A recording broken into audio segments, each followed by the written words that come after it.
গাছে কাঁঠাল গোঁফে তেল। আমরা কম বেশি সকলেই কথাটা শুনেছি। কথাটা আমি কি বিষয় বলেছি কেউ কি ধরতে পেরেছো? থাক থাক, আমিই বলে দিচ্ছি। জিনিসটা হলো এঁচোড়, যাকে আমরা অনেকে গাছখাসিও বলে থাকি। আর আজকে বাড়িতে হয়েছে ফ্রাইডে স্পেশাল এঁচোড় চিংড়ি। কালকে সন্ধ্যাবেলা বাবা হঠাৎ বাজার থেকে এঁচোড় নিয়ে আসায় তা দেখে আমরা তো বেজায় খুশি। বাড়ির সকলেই প্রায় এঁচোড় ভালোবাসে।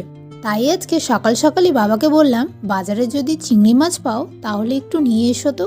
এঁচোড়ের উপর যদি একটু চিংড়ি মাছ পড়ে তাহলে আর মন্দ হয় না। সেই কথা মতনই বাবাও বাজার থেকে চটপট চিংড়ি মাছ নিয়ে আসে, আর তারপরে শুরু করে দেওয়া হয় একের পর এক রান্না। এতক্ষণ তো অনেক গল্প হলো, এখন তোমাদের সাথে শেয়ার করবো আজকে দুপুরের মেনুতে কি কি ছিল। প্রথমেই ছিল সাদা ভাত, চিংড়ি মাছ বাটা, এঁচোড় চিংড়ি, আলু পেঁয়াজকলি ভাজা, করলা ভাজা, সব মিশানো একটা শাক, আর ছিল হাঁসের ডিমের রসা রসা ঝোল। তো ভিডিওটি কেমন লাগলো জানিও। ভালো লাগলে ভিডিওটি লাইক করে চ্যানেলটির পাশে থেকো।